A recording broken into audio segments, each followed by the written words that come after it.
अव्वल अल्लाह नूर उपाया, कुदरत के सब बंदे, एक नूर से सब जग उपजया, कौन भजे को मंदे।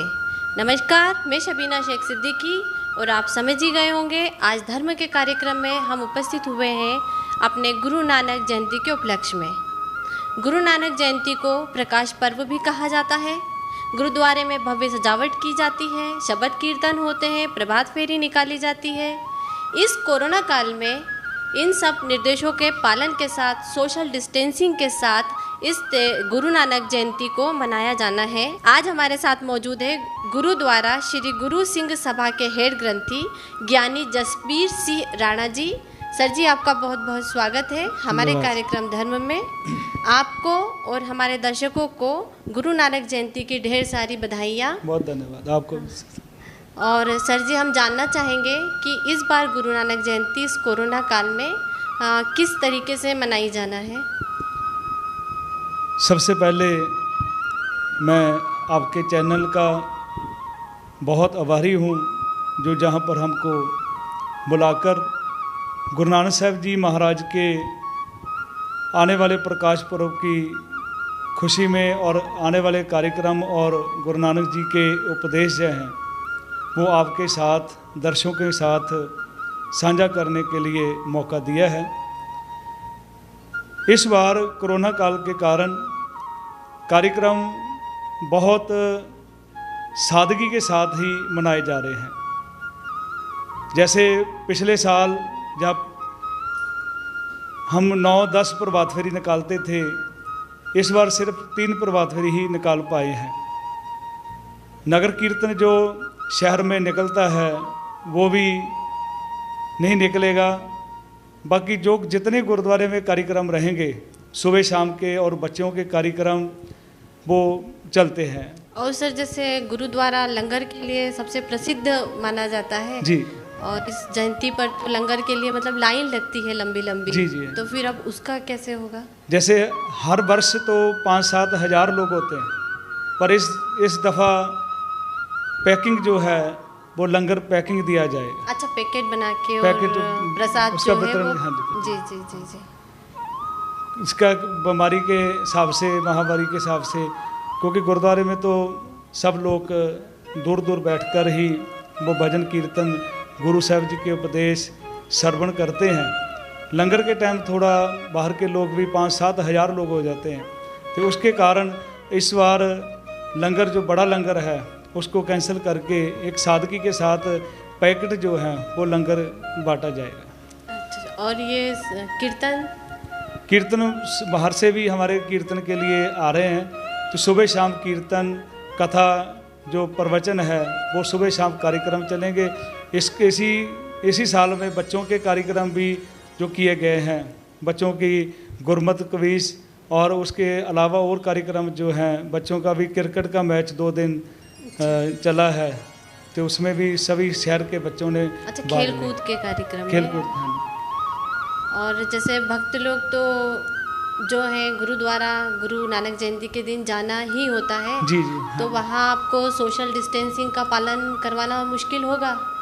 नहीं, सभी आजकल तो रहने के साथ हो ही गए, कोरोना के साथ जीना ही है, तो आदमी समझ के ही आते हैं।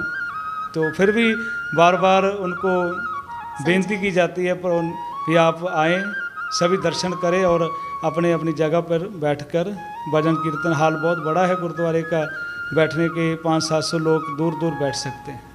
मतलब उत्साह तो वही बना रहेगा।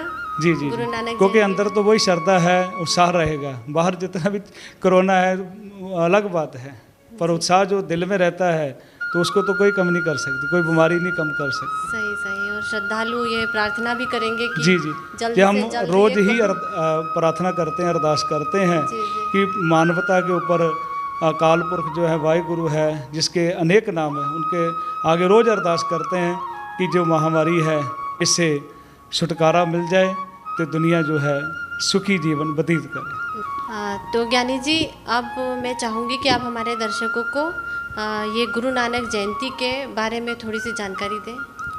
क्योंकि संसार में कोई भी महापुरुष आए हैं, उनके दर्शाए हुए मार्ग जो हैं उस पे हमको चलना है। दिन मनाने का यही मकसद है कि हम उनकी जो उपदेश हैं, उनकी बातें जो हैं, सभी लोगों को पहुँचाने का कष्ट करें, जतन करें कि संसार के लोग उनके जो उपदेश थे गुरु नानक साहब महाराज जी के, क्योंकि गुरु नानक साहब जी ऐसी शख्सियत हैं संसार में जिनको हिंदुओं ने भी माना है, मुसलमानों ने भी माना है। गुरु नानक शाह फ़कीर, हिंदू का गुरु, मुसलमान का पीर। गुरु नानक साहब जी के साथ जो भाई मर्दाना जी थे वो मुसलमान थे। कम से कम 50 साल उन्होंने गुरु नानक जी के साथ मिलकर पूरे संसार में प्रभु के नाम का उपदेश दिया और मानवता को ये सिखाया कि एक नूर से सब पूरा संसार पैदा हुआ है। अवल अल्लाह नूर पाया कुदरत के सब बंदे, वो उसके बनाए हुए इंसान है कि सभी के अंदर प्रभु की ज्योत है। गुरु नानक जी का कहना है कि सभी के अंदर परमात्मा की ज्योत है। मैं इतना भी कह सकता हूँ कि पापी से पापी आदमी भी है, उसके अंदर भी प्रभु की ज्योत है। गुरुबानी कहती है, गुरु नानक साहब जी का ही शब्द है, उनका उपदेश है, सब में ज्योत, ज्योत है सोए तिस दे चानन, सब में चानन होए, कि प्रभु हमारे अंदर है। जैसे लोग बोल देते हैं ना कि प्रभु देख रहा है, ऊपर उंगली कर देते हैं, पर प्रभु ऊपर नहीं है, प्रभु हमारे भीतर है, मन अंदर है। तो कैसे देखेगा? ज्योत तो सभी के अंदर है। जैसे मैंने कहा कि पापी से पापी आदमी के अंदर भी प्रभु की ज्योत है, पर दिखती नहीं है। पर जब हम गुरु की शिक्षा लेंगे, गुर साखी ज्योत प्रगट होए, वो अंदर से ही देखेगा, बाहर नहीं है। प्रभु जो है हमारे भीतर है। जब हम ये समझेंगे, सभी हमारे झगड़े फसाद सब खत्म हो जाएंगे, कि वो प्रभु गुरु नानक ने यही कहा, क्योंकि किसी दिशा में नहीं है, प्रभु सब जगह है, तुम्हारे अंदर है। जितना दूसरे के अंदर है, तो हमको जीवन में समझ आ जाएगी, झगड़े खत्म हो जाएंगे, परिवार में झगड़े खत्म हो जाए, नहीं इसके अंदर परमात्मा की प्रभु की ज्योत है, मैं इसके साथ झगड़ा क्यों करूँगा। हम समझते नहीं है कि प्रभु जो है। गुरु नानक जी ने यही उपदेश दिया। और जातिवाद गुरु नानक साहब जी के समय में जातिवाद और राजनीतिक हालत जो थे, सामाजिक हालत जो थे, क्योंकि हुकूमत कोई भी करता है, जो प्रजा के ऊपर जुल्म करता है, तो सभी का फर्ज बनता है कि हम उसके खिलाफ आवाज़ उठाएं। जे गुरु नानक जी ने किया। बाबर का उस समय राज था, बाबर को जावर तक कर कहा गुरु नानक जी ने, क्योंकि जुल्म कर रहे हैं संसार के लोगों के ऊपर जो बेकसूर लोग थे। पर गुरु नानक साहब जी के जब साथ बाबर की मुलाकात हुई और गुरु नानक जी को उसने भी माना। और गुरु नानक साहब जी जहाँ भी कुरीतियाँ होती थी, पखंडवाद था कि धर्म के नाम पर जो लोग शोषण करते थे, गरीबों का शोषण करते थे। दो ही चीज़ें होती हैं, एक तो आदमी धर्म के नाम पर लूट ठगी करता है, और एक हुकूमत के नशे में आकर लोगों को दबाता है। जी दोनों के खिलाफ ही गुरु नानक साहब जी ने आवाज़ उठाई। चाहे धर्म के नाम से कोई करता था, हिंदू करता था, मुसलमान करता था। गुरु नानक जी से सवाल किया गया था, पुछण फोल किताब नूं हिंदू बड़ा कि मुसलमानोई, भी हिंदू बड़ा है या मुसलमान बड़ा है। तो गुरु नानक जी ने कहा था, बाबा आखे हाजियाँ शुभ अमलां वाजों दोनों। जो हम अमल अच्छे नहीं करेंगे, कर्म अच्छे नहीं है, चाहे हिंदू हो, मुसलमान हो, सिख हो, ईसाई हो, उसको तो रोना ही पड़ेगा। तो और जातिवाद और स्त्री जाति को बराबर का सम्मान गुरु नानक जी ने आवाज़ को उठाया। तो गुरु नानक जी की वाणी है, सो क्यों मंदा आखिए जित जम्मे राजा।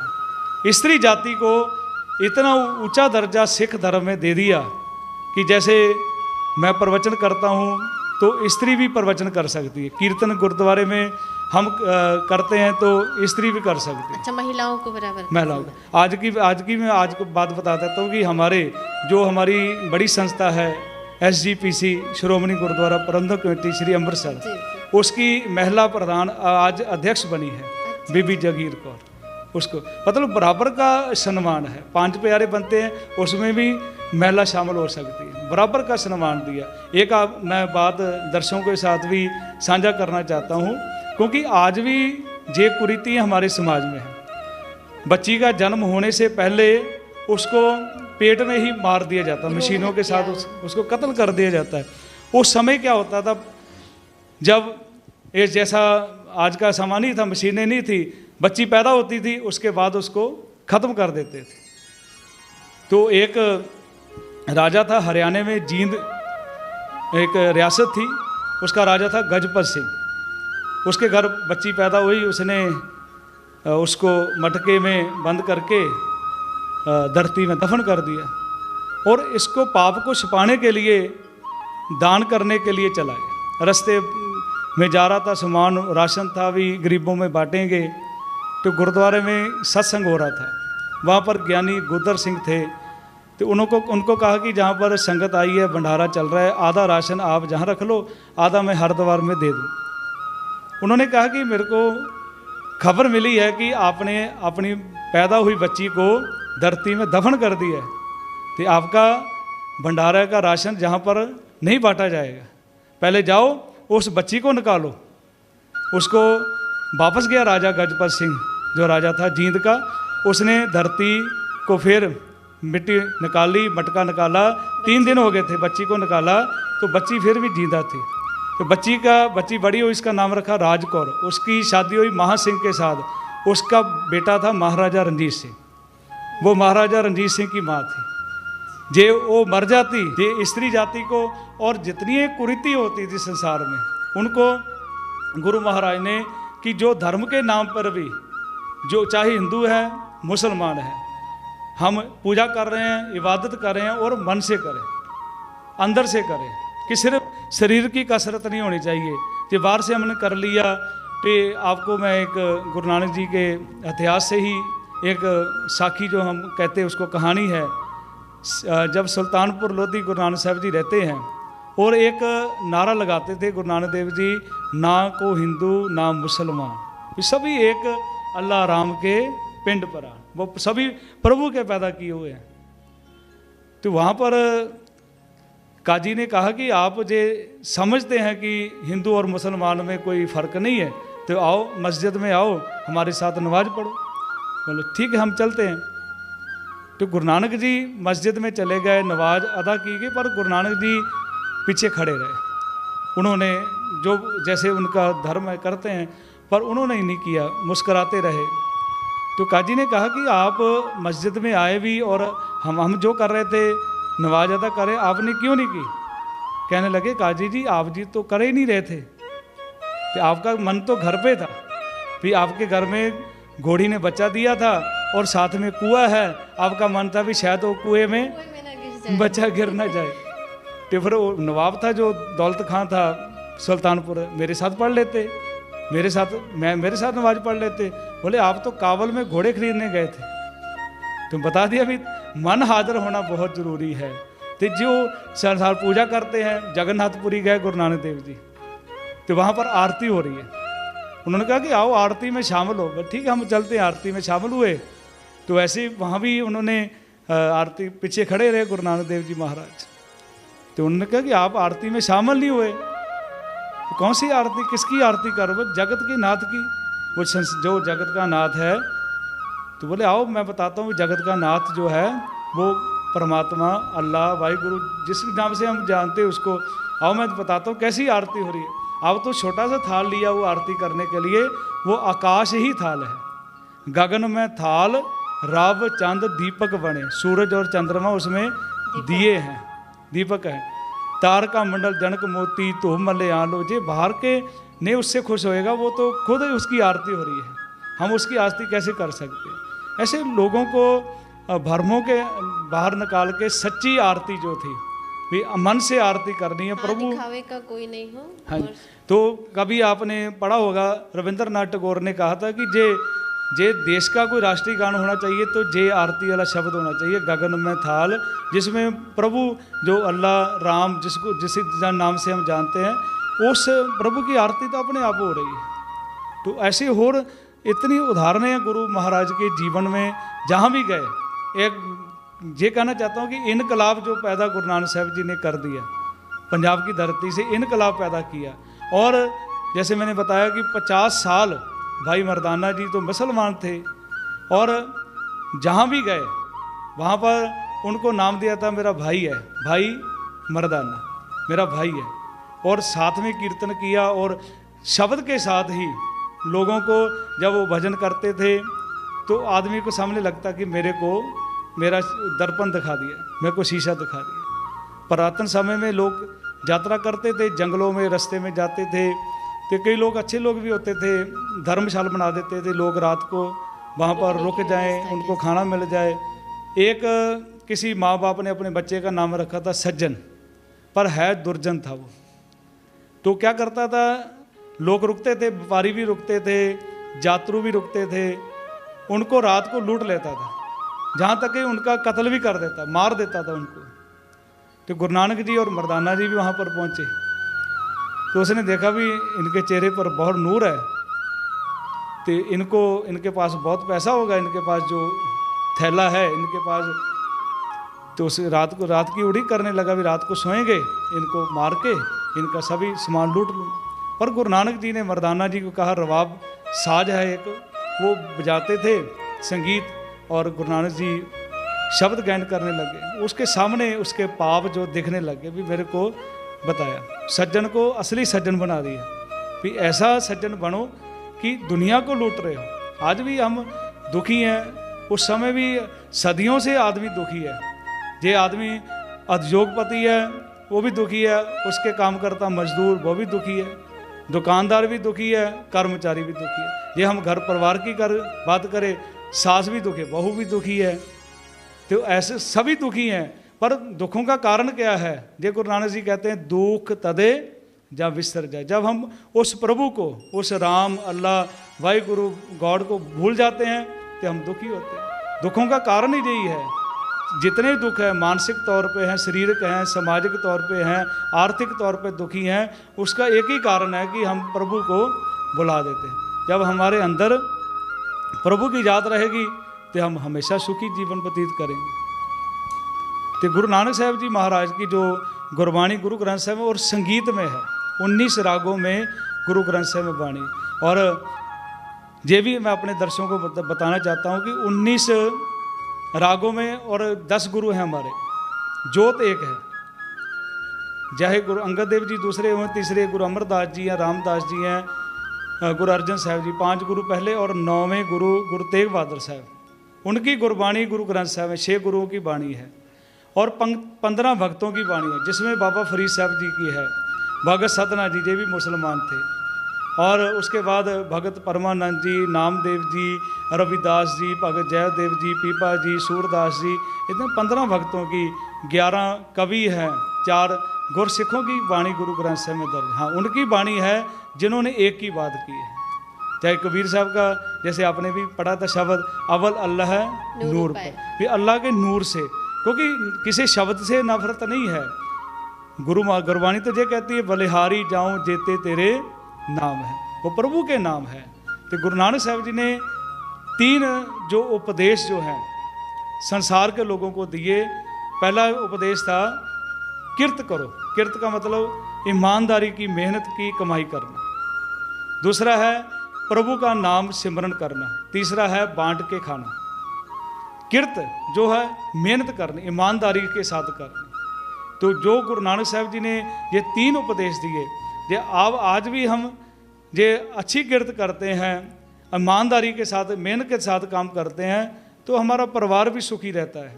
जब हम ठगियाँ करके, धोखा करके करते हैं तो उसका कोई मतलब नहीं। हम सुबह उठ के पूजा कर ली, गुरबाणी का पाठ कर लिया, या नमाज पढ़ ली, जब हम फिर ठगियाँ करते हैं, धोखा करते हैं, तो हमारा फिर उसका किया हुआ कोई भी मायने नहीं रखता। जब हमारे अंदर ईमानदारी है, मेहनत की कमाई करते हैं, वो क्या किर्त करो। तो दूसरा है प्रभु का नाम सिमरन करना। जिसको भी हम मानते हैं उसका नाम सिमरन करें, उस अपने धर्म में पक्के रहे, दृढ़ विश्वास जो है उसके प्रभु के अंदर रखें। ये हमको विश्वास ही नहीं है जिसकी हम पूजा कर रहे हैं, जिसकी हम इबादत कर रहे हैं। किसी ने बहुत अच्छा कहा, ये विश्वास करने की आदत नहीं, तेरी इबादत ले। जब हमको विश्वास नहीं है, उसके प्रभु के ऊपर विश्वास रखें। अभी मेरे को किसी ने कहा था भी कोरोना है, प्रभु प्रार्थना नहीं सुन रहा है। कितने लोग पूरे संसार, जितने धर्म को मानने वाले लोग हैं, अपने अपने तरीके से प्रभु को प्रार्थना कर रहे हैं। तो कहने लगा प्रार्थना नहीं प्रभु सुन रहा है, वो अल्लाह भाई गुरु प्रार्थना नहीं सुन रहा है। मैं सुन रहा है तो हम चल फिर रहे हैं, सही है। वो सुन रहा है ना, तो संसार उसने पैदा किया है, उसके हम संतान हैं। नाम जपना, उस प्रभु का सिमरन करना। उसके बाद है बांट के खाना, जो आपने देखा भी है, चाहे कोरोना काल हो या दूसरा कहीं भी विपदा पड़ती है, गुरु नानक जी का ये उपदेश था कि जाकर लंगर बांटना। उसके बाद दूसरी बात भी कि हम बहुत कुछ बांट सकते हैं, ज़रूरी नहीं भी सिर्फ लंगर ही बांटना है। हम प्यार बांटेंगे वो भी बढ़ेगा। चाहे कोई इंजीनियर है, किसी भी धर्म में आदमी अपना काम कर सकता है। इंजीनियर है, अपने जो बच्चे पढ़ रहे हैं इंजीनियर करना है, उनको बैठा के उसके बारे में बताए। किसी ने डॉक्टरी करनी है उसके बारे में बताए। तो ये भी तो बांटना है ना जे, तो बांट के खाना। गुरु नानक जी के सवाल किया था भी जे आपने उपदेश दिया कि बांट के खाना चाहिए, तो एक तिल जो होता है वो गुरु नानक देव जी, इसको कैसे बांटोगे? उन्होंने एक लोटे में पानी लेकर उसमें तिल रख दिया, उसको घोल दिया। ये मन में श्रद्धा होनी चाहिए, मन में बांट के खाना। ईमानदारी होनी चाहिए कि ये बांट के खाना है, तो फिर बहुत प्यार भी बांट सकते हैं। और जितने भी उपदेश गुरु साहब महाराज ने संसार के लोगों को दिए, और मैं ये जरूर बताना चाहता हूँ आपको कि हमारे इस खंडवा में गुरु नानक साहब जी महाराज के चरण पड़े, इस जिले में ओंकारेश्वर।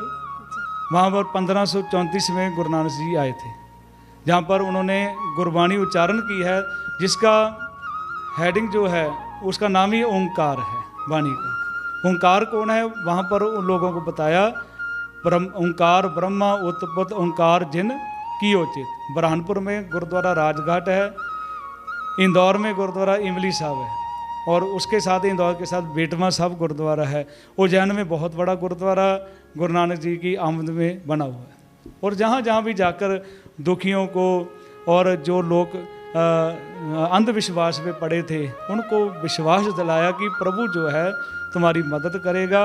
और जो आज भी हम देखते हैं कि गरीब अमीर का भेदभाव किया जाता है, जातिवाद जो है उसका बहुत भरवा खंडन गुरु पातशाह ने किया कि ये प्रभु के बनाए हुए लोग हैं। जहाँ पर आपने देखा ही होगा गुरुद्वारे में किसी को मनाही नहीं है अंदर जाने की, किसी को मनाही नहीं, कोई भी आ सकता है। जब आप गोल्डन टेम्पल अमृतसर स्वर्ण मंदिर जाते हो, 4 दरवाजे इसी के लिए रखे हैं, चारे कोई भी आ सकता है। रास्ता एक है पर दरवाजे 4 हैं। पर एक ही बात होती है कि वो प्रभु एक है, जिसको सभी मानते हैं। कोई अल्लाह कहता है, कोई राम कहता है, भगवान कहता है। तो ज्ञानी जी आपका बहुत बहुत धन्यवाद, और दर्शकों को बहुत बेहतरीन और अच्छी जानकारी आज गुरु नानक जयंती के उपलक्ष्य में मिली होगी। और ज्ञानी जी का हम आपका भी बहुत बहुत हृदय धन्यवाद, से आभारी है। आपकी पूरी टीम का बहुत बहुत धन्यवाद, जो इस कार्यक्रम और आपका चैनल गुरु महाराज के चरणों में अरदास है, ऐसे ही आप समाज की सेवा करते रहें। वाहिगुरु जी का खालसा, वाहिगुरु जी की फतेह। आज कार्तिक पूर्णिमा भी है और आज गुरु नानक जयंती भी, तो हमारे धर्म कार्यक्रम में सभी दर्शकों को कार्तिक पूर्णिमा, गुरु नानक जयंती की बधाई। और ये प्रकाश का पर्व सभी के जीवन में प्रकाश लाए। इसी के साथ मैं आप लोगों से विदा लेती हूँ। हमारी फिर मुलाकात होगी अपने कार्यक्रम धर्म में एक नए एपिसोड और नए विषय के साथ। तब तक के लिए मुझे अनुमति दीजिए। नमस्कार।